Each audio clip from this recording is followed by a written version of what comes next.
വെള്ളം കുടിക്കുക എന്നത് ഇസ്ലാമിൽ ഒരു ചെറിയ കാര്യമല്ല. കാരണം വെള്ളം കുടിക്കുന്നതിലൂടെ നമുക്ക് 6 സുന്നത്തുകളുടെ പ്രതിഫലം നേടാൻ സാധിക്കും. ഒന്ന്, വലത് കൈകൊണ്ട് കുടിക്കുക.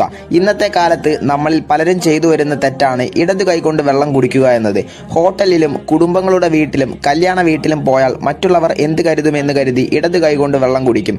ചിലർ സ്വന്തം വീട്ടിൽ നിന്ന് വരെ ഇടത് കൈകൊണ്ടേ കുടിക്കൂ. ഗ്ലാസ്സിൽ കുറച്ച് ഭക്ഷണമാവും എന്ന് കരുതി ഇടത് കൈകൊണ്ട് വെള്ളം കുടിക്കുന്നവർ മനസ്സിലാക്കുക, നിങ്ങൾ വലത് കൈകൊണ്ട് കുടിക്കാതിരിക്കുമ്പോൾ ഒരു സുന്നത്തിന്റെ പ്രതിഫലമാണ് നിങ്ങൾ അവിടെ കളയുന്നത്. 2, ഇരുന്ന് കുടിക്കുക. നിന്ന് വെള്ളം കുടിക്കുക എന്നത് പലർക്കും ഒരു ശീലമായി കഴിഞ്ഞു. ഇരിക്കാനുള്ള സാഹചര്യം ഉണ്ടായിട്ടും ഇരിക്കാതെ വേഗം നിന്ന് കുടിച്ചു പോകുന്നവരുണ്ട്. അങ്ങനെയുള്ള ആളുകൾ ശ്രദ്ധിക്കുക. ആദ്യം വീട്ടിൽ നിന്ന് ഇരുന്ന് വെള്ളം കുടിച്ച് ശീലിക്കുക. ആ ശീലം എവിടെ നിന്ന് വെള്ളം കുടിക്കുമ്പോഴും ഇരുന്ന് കുടിക്കാൻ നിങ്ങളെ സഹായിക്കും. 3, ബിസ്മി ചൊല്ലി വെള്ളം കുടിക്കുക. എല്ലാവരിലും കണ്ടുവരുന്ന ഒരു കാര്യമാണ് ബിസ്മി ചൊല്ലാതെ വെള്ളം കുടിക്കുക എന്നത്.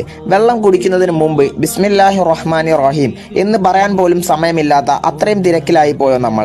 ബിസ്മി ചൊല്ലി വെള്ളം കുടിക്കൽ ഒരു ശീലമാക്കുക. 4, കുടിക്കുന്നതിന് മുമ്പ് ആ വെള്ളത്തിലേക്ക് നോക്കൽ. ഈ സുന്നത്ത് നമ്മളിൽ പലർക്കും അറിയില്ല. കുടിക്കാനുള്ള വെള്ളം എടുത്ത് അതിലേക്ക് ഒന്ന് നോക്കിയാൽ സുന്നത്തിന്റെ കൂലിയുണ്ട്. പലരും ഇത് അറിയാത്തത് കൊണ്ട് ചെയ്യാറില്ല. വെള്ളത്തിലേക്കുള്ള ഒരു നോട്ടം കൊണ്ട് വരെ നിങ്ങൾക്ക് പ്രതിഫലം ലഭിക്കുമെങ്കിൽ അത് നിങ്ങൾ നഷ്ടപ്പെടുത്തരുത്. 5, വെള്ളം കുടിക്കുമ്പോൾ 3 ഇറക്കായി കുടിക്കുക. പല ആളുകളും ഒറ്റയടിക്ക് വെള്ളം